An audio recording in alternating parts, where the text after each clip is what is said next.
if your parents are stopping you from doing something which is obligatory, right, then it doesn't matter about their happiness or not happiness. Then it depends on your presentation, right? Like we just said, yani, when a person needs to do something, it doesn't mean they have to be harsh about it. There's no connection between the two. I've got to do this obligation, but I can make it easier and more palatable upon the parent who's saying no, because it's haram actually what they're saying. So that's the easy one.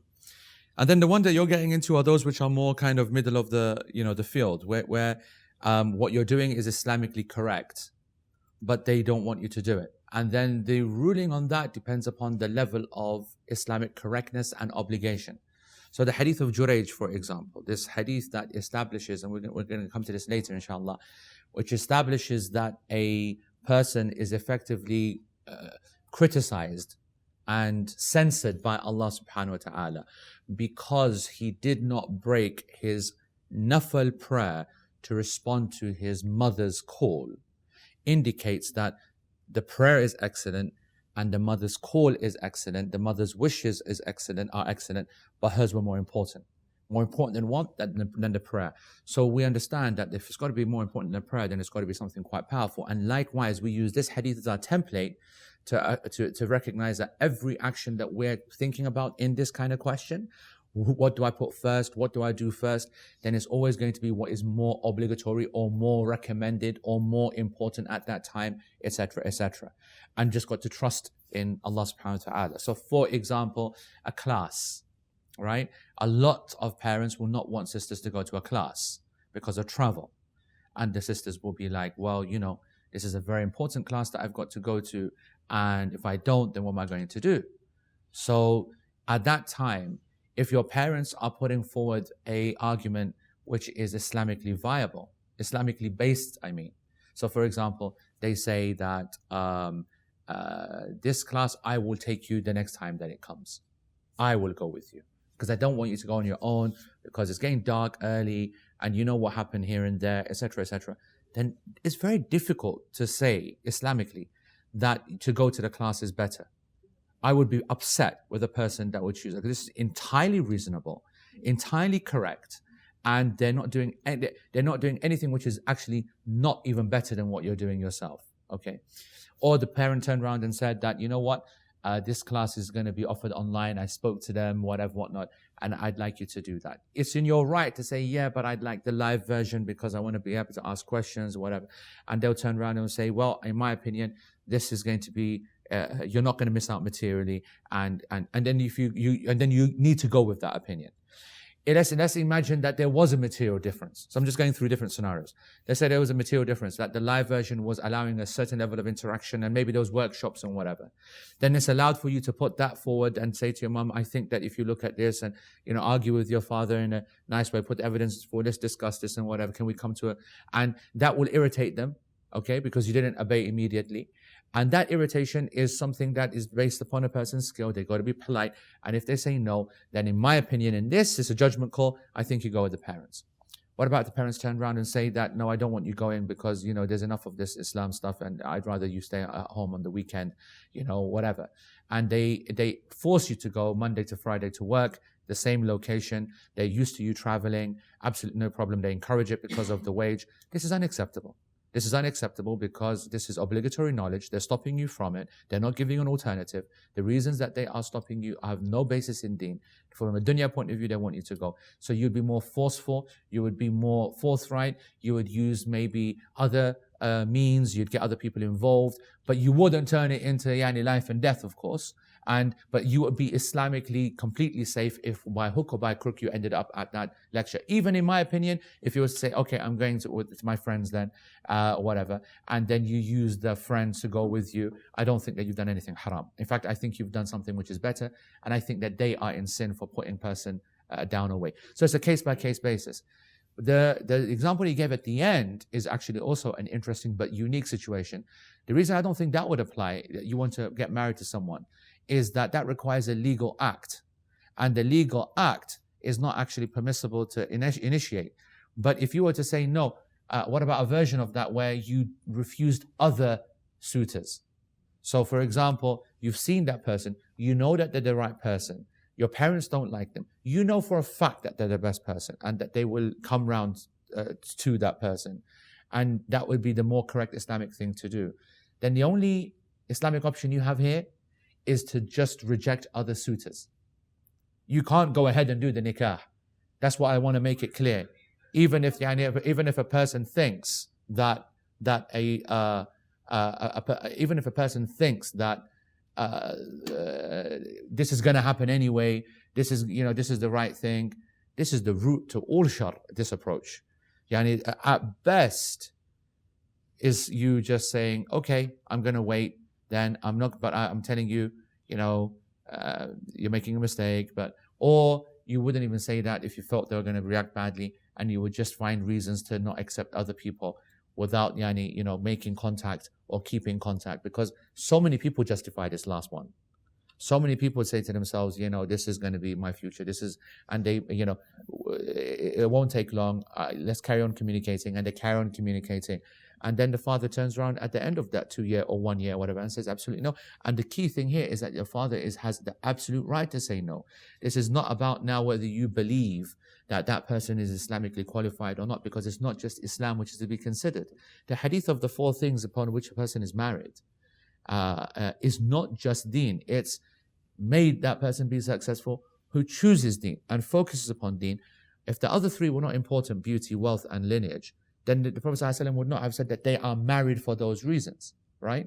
So the last one I think is a bit more nuanced. So a man, because obviously he doesn't need to legally kind of carry the law, or the rule I should say, that governs this is that a person who does something for their parents which is not obligatory is only going to be rewarded for it. And the decision that they make, and I want to cover this in session, but I think it will be coming more under the issue of marriage and in-laws and so on. The decision that they make, they are basically asking themselves, can I handle doing this act for my parents or not? So if a person was to go with their parents when they emotionally blackmail, I don't want to say that it is halal what they do, emotionally blackmail, but I do want to say that they have the right to do it. And I also want to say that not only do they have the right to emotionally blackmail, you have the right to emotionally suppress your feeling and obey them and go against what you want and be rewarded for it too. I don't want to belittle the struggle which our entire community is stuck in, but I also don't want to just turn it into a complete negative. There are a lot of people that automatically put up an opposition to this concept. The danger for me to be on camera and to say that this emotional blackmail has got to be put up, has got to be resisted, and the parents can't be dealing with this at all, is that it then translates to the vast majority of people that the parents do not have the right to make cultural choices, or to make choices based upon their own experience and the value of the parent. Because then you could use an app then. We could develop an app that could be suitable partner checker. You'd put your thingy in and it'll just be a computational algorithm, and that's it. The app says it's a go. Your father is not meant to be an app checker. Your father is using intuition, man-to-man appreciation, looking to the wider picture that, I'll give an example. Like my children, I was always thinking that, that I let them marry who they want, this, that, whatever. They're going to go live, separately, etc., etc. And then about 10 years ago, I realized that these kids are dreaming. They're not living anywhere. They're not. I can't afford to buy a house. They're not going to afford to buy anything. Even if they were to, and the kids we live in a nice area. If they're dreaming if they think they're going to buy a house in that area. Okay, they're going to go to the Parental where everyone else lives. They're dreaming if they're going to buy a house over there. Their prices are so expensive. And so that's when I made a decision, I'm going to extend my own home. And when that decision was made, my own thought process of who is it that, because I don't want my daughter-in-law living with me, all right? I think I don't, right? Obviously, there's going to be a time where she's going to be living with me doing everything I want, yeah? That's when I become an old and ratty, annoying father-in-law. It's going to happen. Everybody probably says that when they're young, okay? And that's why, how your parents make that dua, oh Allah, don't make me muhtaj. Yeah? Right? Don't make me muhtaj, their favorite dua. I'm there nearly right now. I know, you know, when you're old, when you're start making the same dua, don't make me muhtaj. But when I realize that my kids themselves will not be able to afford to move out like they want and they're dreaming and whatever, then that means they're staying with me a lot longer than I want and they want, which means that there is another lady in the house. And I need to now start thinking family dynamics. I need to start thinking that family dynamics is now not just about me because I'm the eldest, for example, in my family. And I know that my brother is in a different country. And I know my sister is obviously out of the question because it's not the sister's responsibility. So it's either me or my brother. Out of us two, I'm the one who has the permanent house. He moves from house to house because of his job. So I am the one who's going to look after the family, my parents, right? Then, you know, and as I teach this class, when I teach this class and the things that I say it because I go through the same thought process. Some points, you know, I'm thinking, oh man, I'm going to have to extend. I'm going to have to spend this money. And then other parts, I'm thinking to myself, you know, subhanAllah, what an honor, what an opportunity. That's when we're in a good mood, right? Okay? I need to be in a more good mood. We need to be more positive about this. And so if I am now saying, right, and I prepared the house in a way that in 10, 20 years, when they're not being able to walk, when they're not being able to go upstairs, etc., they're going to be there.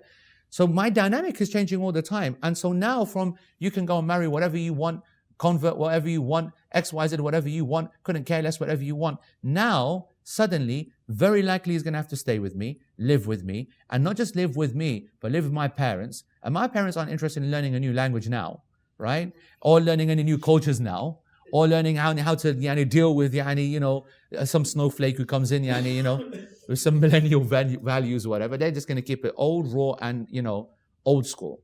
And so now I've got a whole different set of challenges in what I want in my house.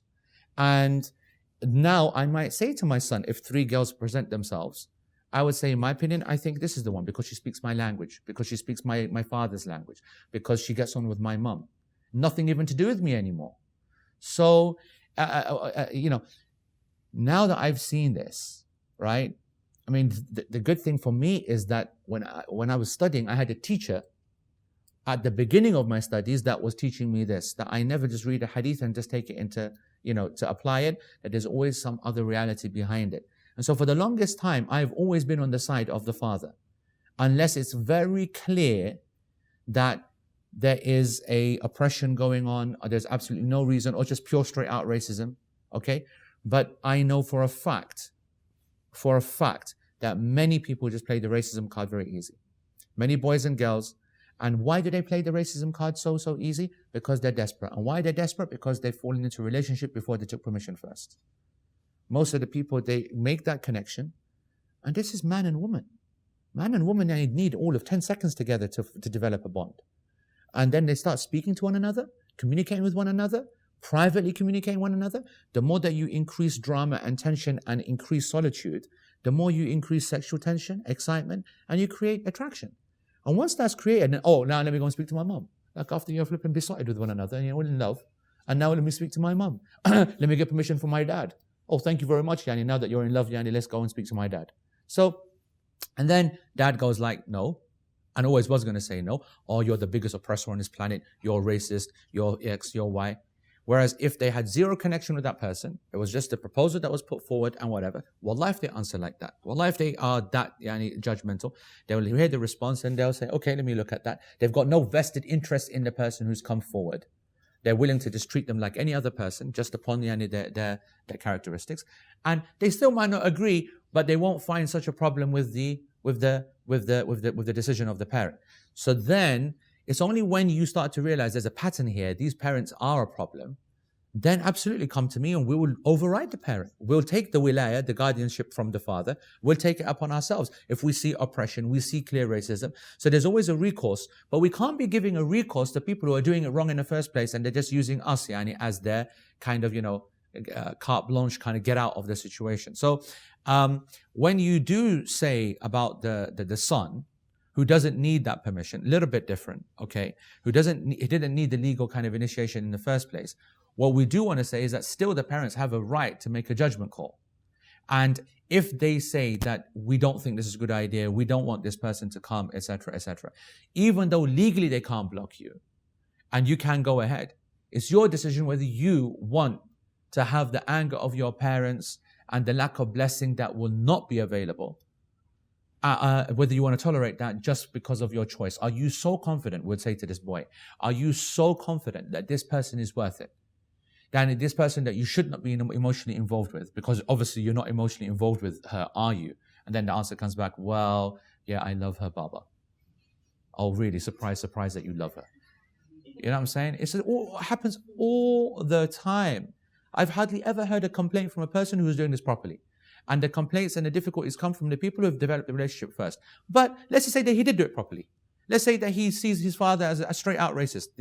I didn't get in touch with her. I didn't even know her. I just put the name to, this is her name, this is her age, she's Bengali, that's it. This is her name, this is her age, and she is Pakistani, that's it. And the father says, absolutely not a chance, whatever, that's it. And he then goes ahead and gets married. The anger that will occur and the lack of blessings and so on and so forth, dua, for example, that's made against him, they will not be accepted by Allah. That's my belief. They will not be accepted by Allah. He doesn't need to worry about that. He doesn't need to worry about that because that's his major fear. I'm cursed forever. My mum cried forever. I think I mentioned in my previous session or whatever. I'm sorry, but just cry for as much as you want, but it's not going to affect me. Yeah? You don't say that to them, of course, but that's at least gives me that mental sukoon that I'm not cursed forever. But at the same time, you missed out on so much huge reward. You missed out on blessing. You can't want no punishment and the blessings. You know what I'm saying? Right? You just got a neutral, you got a zero out of your parents, and you missed out on a massive opportunity.